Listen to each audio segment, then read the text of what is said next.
Hi folks, and welcome to another episode of Cybeers. Today I'm joined by Richard Grainger, Global Head of Digital Forensics Incident Response. Welcome, mate. Thanks for having me back again.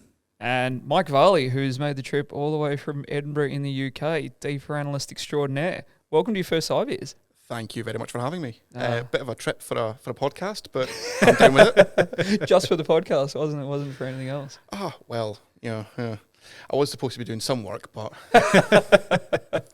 we've gotten you involved in the Australian beers there. What have you got? absolutely. So continuing my Australian alcoholic education is today I've got the Brick Lane One Love Pale Ale. Yeah, from down in Dandenong South. Yes, very much looking forward to it. Came highly recommended. Yeah, and I've got also from Brick Lane. I've got the zero carb Japanese lager, also Dandenong South. Not had this one before, so looking forward to it. And Rich, as always, you bucking the trend and you've got a gin. Continuing the tradition of gin. So this time it's the Four Pillars Shiraz gin. Just a classic, great, easy to access Shiraz gin, gateway gin. Gateway gin to some people as well. So I think Jake said it was the only way we're getting him onto gin. Yeah, that's the plan. Yeah, we'll try. Well, gentlemen, cheers. Cheers.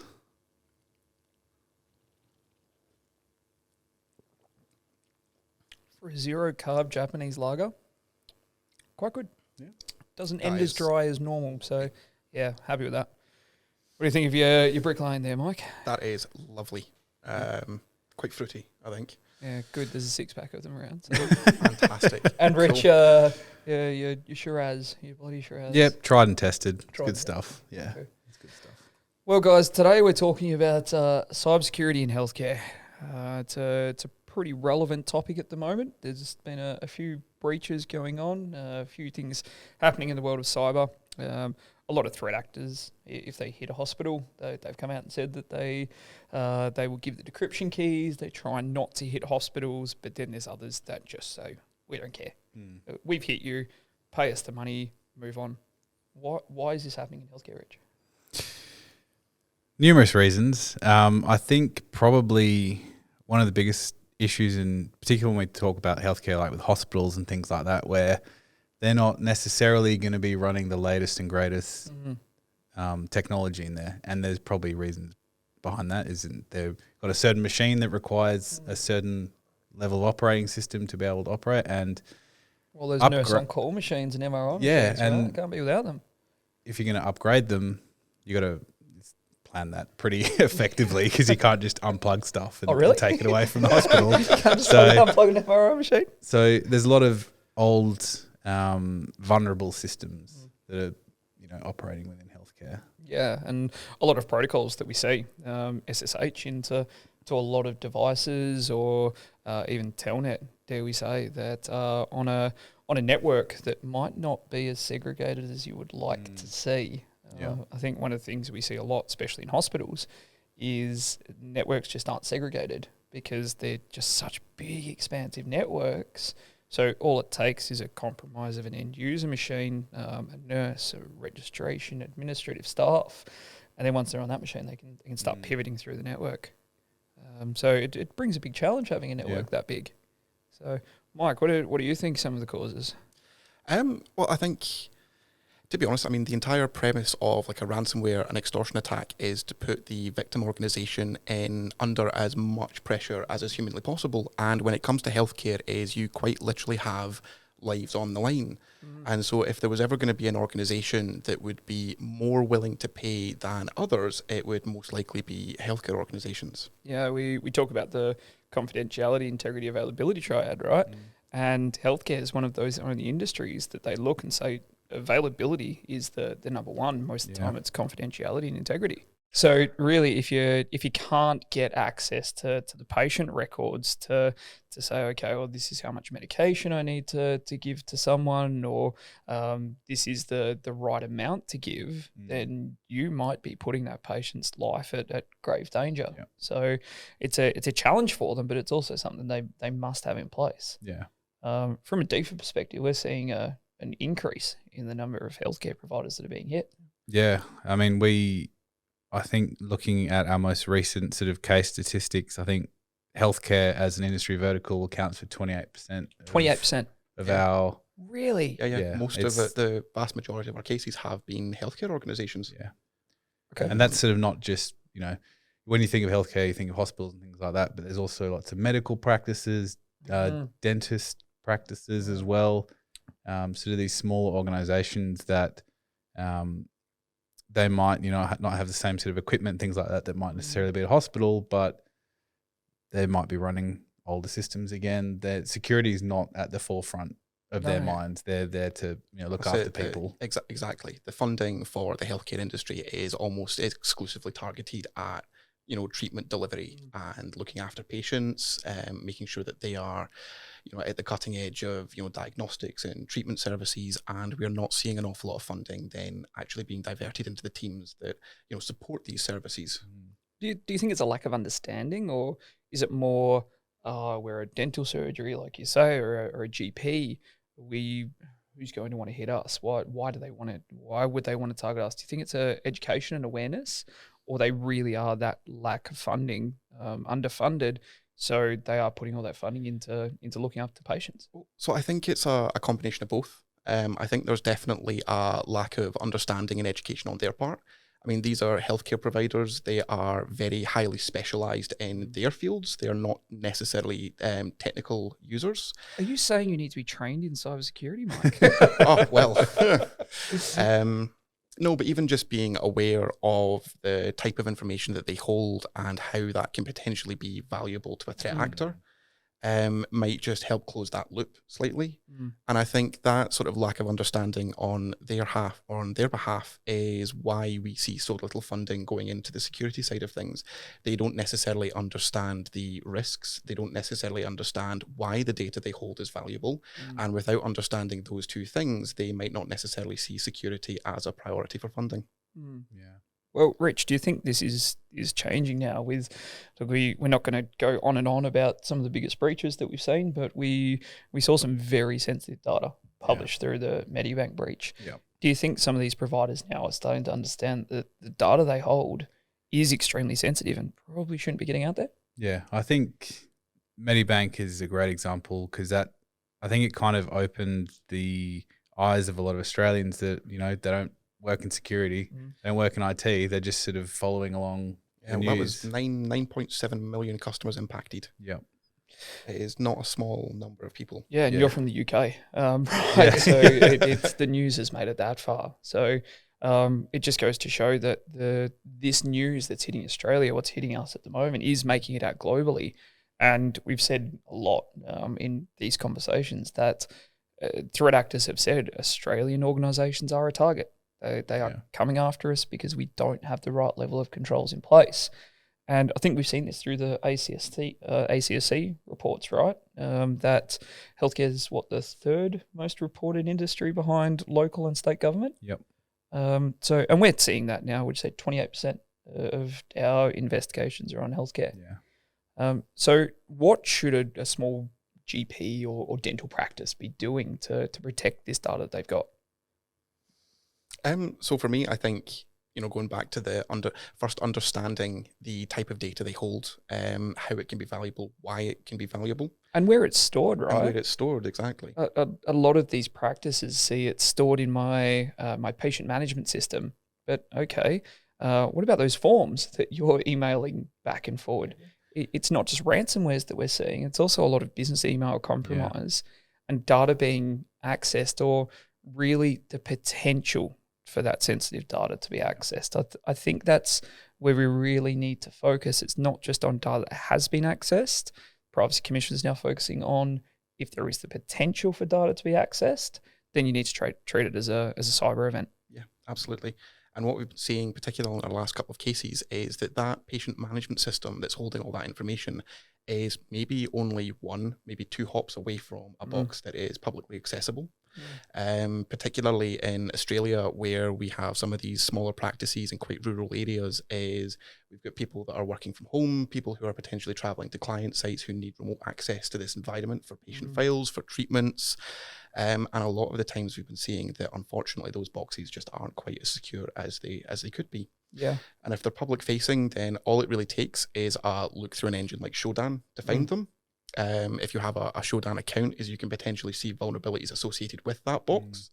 And it's honestly, it is such an easy time for a threat actor to just run through the list and say, we'll try that, we'll try that, and we'll try that. If you're looking at home, please don't jump into Shodan and just try some vulnerabilities. Yes, 10 out of 10 would not recommend. Yeah, I think it's kind of just don't be the low hanging fruit. Like we've had a couple of ransomwares where smaller medical clinics are involved in it, and it wasn't the threat actor was like, I'm going to go get this medical clinic in rural Australia. It's dentist of 5 staff. They have IDP accessible to the internet, and unfortunately that got brute force. Do you think that's because of COVID though? Do you think they've just turned on RDP and these things, or do you think it again comes back to this maturity of the level of understanding? Because so many organisations would throw it out there and be, we turned RDP on during COVID. Yeah. No, we did see in the firewall that it was there 5 years ago. Yeah, I think like in those cases, it's essentially to facilitate RDP, remote access from people that are working from home and things like that. But I think it is a factor is they don't know the risk associated with it. Like they've just asked someone, hey, might be the IT guy, family friend or whatever. They're like, hey, I would need to get access to the server while I work from home. What can I do? Yeah, I think we're seeing that more often, aren't we? That we've always said MSPs, should they be handling security? Probably not. Leave it to the trained professionals. But we've seen a few lately. It's not even an MSP, especially out in the rural centres. Yeah, it might be a local person who knows enough about IT, not necessarily trained in this area, and they're the ones who are supporting these networks because it comes back to your point, Mike. They are so small that their funding and their money goes into looking after the patients, not looking after the IT networks. And then if they don't know where the data is or why it's valuable, why do I care about cybersecurity? No, absolutely, completely agree. So, Rich, I'm there. I'm a doctor. I've got my own small practice. I've got 6 machines and a receptionist. Yeah. What should I be doing? Just basics. I mean, just when we've had somewhere it's just weak passwords is like an entry vector. So like having really strong passwords, or not having shared accounts, right? Shared accounts. That was, we've had a bit of named accounts per individual. Had a bit of pushback on that recently, where like you need to have individual accounts for individual people, and they're just like, we don't operate that way. It's like, well, therein lies the problem. That's how the threat actor got across your entire network within hours. Exactly. Yeah, and then it's cycling back again to that level of understanding of you aren't a target necessarily. Right? You're not being targeted by the threat actor to say, I'm going to go after GP or dentist 123 down here. No, I'm doing it because I scanned it on Shodan.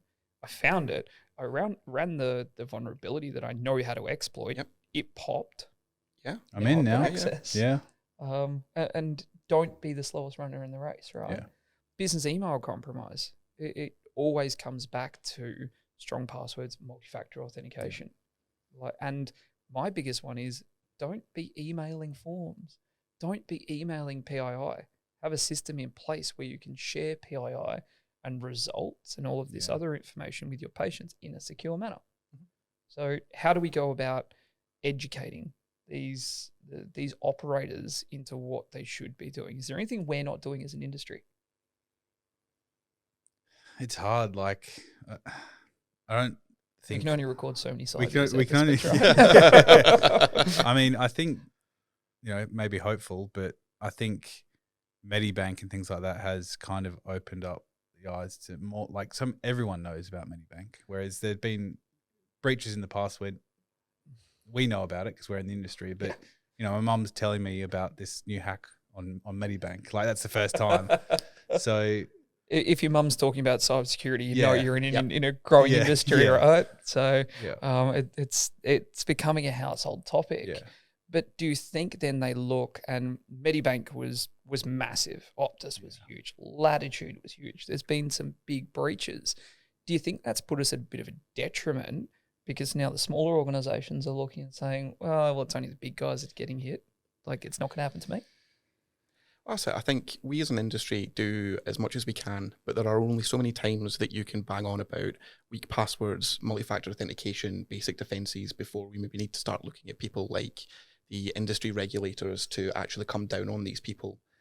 I mean, it's a shame to potentially hear of a practice that's had to that's a lifeline to a community that's had to close because the regulators come down upon them. But maybe that's what it's going to take to get these smaller organisations to be like, no, hold on, this applies to us as well. We have a duty of care to our patients in more than just healthcare delivery. And yeah, I think maybe we need to look at the regulators and the things to come down a little bit harder on these organisations. I think that's one of our major issues in Australia, is that we don't have regulation for cybersecurity.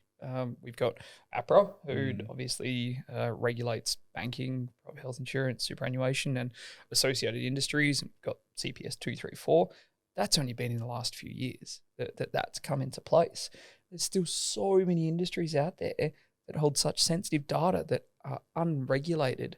And the critical infrastructure bill is hopefully going to change this. But so far, that's only said if you suffer a cyber breach, you're going to have to tell more people than normal, or you're going to have to tell another government agency. It's not laying out a bare minimum set of controls. This is what you need to have in place. Yeah, and organisations like Marsh are doing fantastic work in releasing their 12 controls to implement, which will reduce your cyber insurance costs, which will protect your organisation. Obviously, the ACSC Essential 8 has been updated again. So these organisations are trying, just like we are sitting here talking about this. But unless we've got an industry regulation, is anything going to change? I don't think it will. I don't think so. Like we were talking about before, like their primary objective is look after the patients. Unless there's some kind of external force to make them implement certain security controls, why would you? Like, why would I spend money on that? I can spend it on new equipment and things like that. So I think even like proactively, rather than waiting until after a breach has occurred for the industry regulator to step in, is to even just improve the the process of applying for your cyber assurance in the first place. Well, that's changing a lot in Australia. In the UK. In the UK, it's a big process. It really is. It's no longer just a case of, do you have AV and EDR? Do you have multi-factor Have you done a pen authentication? test? Tick, Like tick, tick. these Cyber teams, insurance, please. that's it. Cyber insurers are coming in and doing a relatively thorough and complete audit of your security controls. External scans, internal scans, they have red team engagements, and then as a result of that is they're then able to write a policy that's relatively bespoke to you as an organisation, your risks, your risk appetite, and or not write a policy, or give you an exclusion. And this is happening a lot. Give you an exclusion for ransomware. Yeah, it's absolutely. happening more and more than people and organisations realise. Yeah, that's it. I mean, as you said, there's great steps being made in Australia. I'm wondering if, as organisations start to apply for cybersecurity or cyber insurance, these organisations are saying, oh, well, we need to check X, Y, and Z. It might hopefully open the eyes of these organisations to be like, right, we are lacking in a number of areas, and then maybe work with the cyber insurer to, again, we talk about healthcare and funding going into healthcare delivery services. Let's see how we can shore up your defences without having to, spend an absolute fortune in doing so. But this comes back to one of the stats that we've mentioned before, is that between 8 and 10% of SMEs in Australia have cyber insurance. So it's all well and good to then put it to the insurers to say, okay, it's on you now to make sure your insureds have appropriate controls in place. But we're still missing 90 to 92% of the SMEs, which, let's face it, there's so many GPs in Australia. Yeah. There's so many dentists. There's so many of these small organisations that might not even have cyber insurance, that it comes back to there needs to be a government regulator to put this into place. Yeah, government regulator to set the standard. 100%, and there is no standard, and that's the problem. And we can help them to understand and say, talk to your broker. Yeah. You talk to your broker, ask and say, if I put these controls into place, if I spend X, what impact will it have on my policy? Will it reduce it? Am I going to be in a cost benefit because I've spent X amount of dollars on cyber controls, which has reduced my policy by this, so I'm actually cost neutral? But again, we can't just be putting it down to the cyber insurers because not everyone has cyber insurance. Yeah. And ideally, you're in a position where you don't need to actually use that cyber insurance. Like, you want to have controls in place to hopefully prevent a breach. And we all know that people can have the best security practices in place and they can still get attacked. Really? Yeah. Newsflash. But like, you want someone's got to be looking at your EDR. Yeah. Wow. But you want to not be the low hanging fruit to get. But you look at a car, right? A car's got seatbelts. It's got airbags. There's an industry that mandates these things. Or there's a regulation that says you need to do these things. There's police that are looking at your vehicle saying your tail lights are out, you're not wearing your seatbelt. Where are we from a cyber perspective when the data that is being provided to these health providers is extremely important? It could result in someone's livelihood being impacted, and it could result in serious harm. Yeah. We need some form of, I don't like the term cyber police. I don't like that. I don't want someone coming in and giving fines, but we need something, surely, don't we? Is there anything in the UK that does this level of assurance? So we get odds and ends through the National Cybersecurity Centre, the NCSC, the government agency for cybersecurity in the United Kingdom. Before coming to work for Triskel, I did work for an MSSP based in Scotland. We were on the receiving end of notifications from the NCSC on a number of occasions because they've done like external port scans, or they've done external vulnerability scans against web applications, and then they've got in touch with the customer to say, hey, by the way, did you know that X, Y, and Z is publicly facing and it's got a pretty big hole in it? ACSC has started to do that, and there's some notifications and reports in the annual threat report. Haven't seen any recently, personally. We've been in a couple of investigations we've had where, the ACSC has notified them proactively, like, hey, you're running this software. We believe it's vulnerable.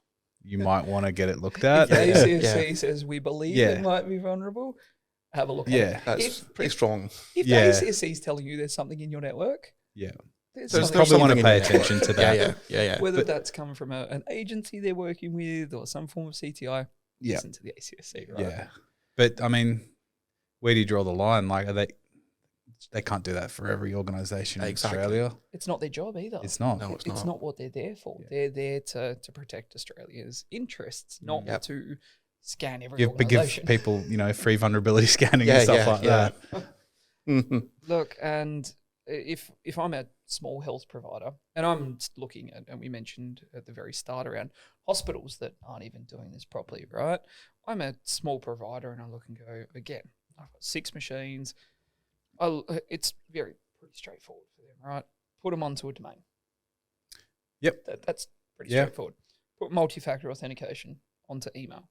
Put multi-factor authentication onto the VPN. Yep. Have a decent EDR solution. So we won't. Or even if you can't afford one, use Defender. Defender comes with Windows these days. Preferably put it up to Plan 2. Yep. Yeah. Preferably. Preferably have someone look at it as well and patch. Yeah. Right. And backups. Backups. Right? Yep. We'll come back to that. They're pretty simple controls for me to put in place as a up to 10-person organisation. But then we extrapolate that out to a 10,000-person hospital, right? There's been a hospital, I can't remember off the top of my head exactly which one, in Victoria a couple of years ago, excuse me, that was hit with ransomware. They couldn't do pathology results. They couldn't get the test. They couldn't do all these things. As a big organisation, those basic maturity controls become not so basic maturity controls. That's it. In larger organizations like that, particularly where, as we discussed before, you've got a lot of potential legacy technology kicking around, patch management is no longer just as easy as like, right, cool, 4 a.m. on a Sunday, let's bring everything down, patch it and bring it back up. You're doing patching at 4 a.m. on a Sunday? Fridays. Just before you go I home. need the weekend. Yeet it into prod 5 p.m. on a Friday, and I'll see you Monday. Shit to prod, do shit to prod. Yeah, but that's it. So these organizations, because of that amount of legacy technology, even your most basic Windows patches need to go through development, pre-prod. They need to be promoted up to the production environment. Getting changes between environments potentially needs a meeting in front of the change approval boards. Yes. Things need to be tested, they need to be evidenced, and so that process, some change approval boards might only meet maybe once a quarter for IT changes. And so by the time a patch has been released for pretty critical CVEs and 0 days, you could then be potentially looking at 6 to 12 months before that patch gets anywhere near a production environment. And it probably won't get to a production environment if it messes with the legacy technology that, say, runs your MRI machine or your CAT scan or your PET scan or runs your operating theatre. Well, what's the risk if we, introduce this new update and this breaks all of our machines versus people are going to die. This vulnerability that might be exploited. You have to be in the network. It's risk acceptance. Well, it comes back to and that's an interesting topic at the moment. That's a discussion for a whole nother day around risk acceptance, which is being challenged now through some of the class actions that are coming up. But we've always said, from a cybersecurity perspective, don't go with the M&M theory. Don't go with the nice hard outside shell and the GUI inside center. It seems like hospitals have to take that approach, but then they have to put other levels of controls in, like network segregation, because they have to have that GUI inside center.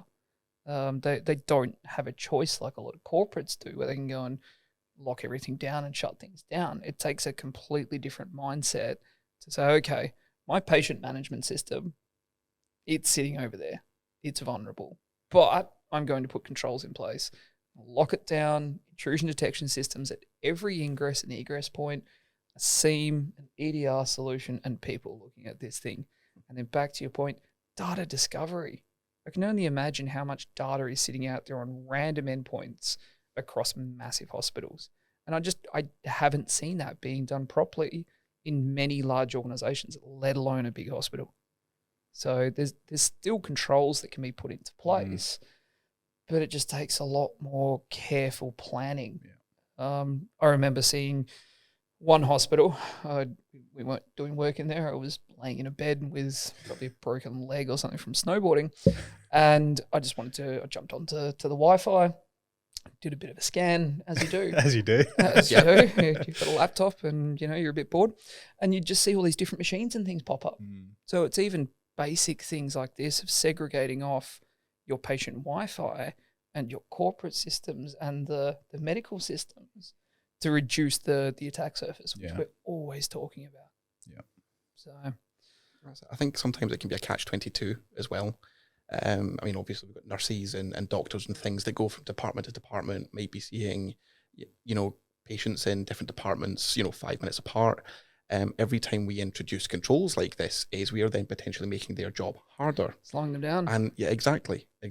And when security stops being an enabler and starts being a roadblock, is when users start looking for ways around it. Yeah. They're not doing it maliciously. At the end of the day, these people are paid to do a job. They just want to do that job and go home. And they're doing this job because they genuinely care about people. Exactly. You're not a nurse or a doctor because you don't care about people. You're there because you genuinely care about people. So you just want to say, well, sod the technology. I'm just going to treat this person the best way that I possibly can. So we need to make it easier for them, which I've seen done really well. There was a hospital recently that I was in, again, possibly with a broken leg or snowboarding.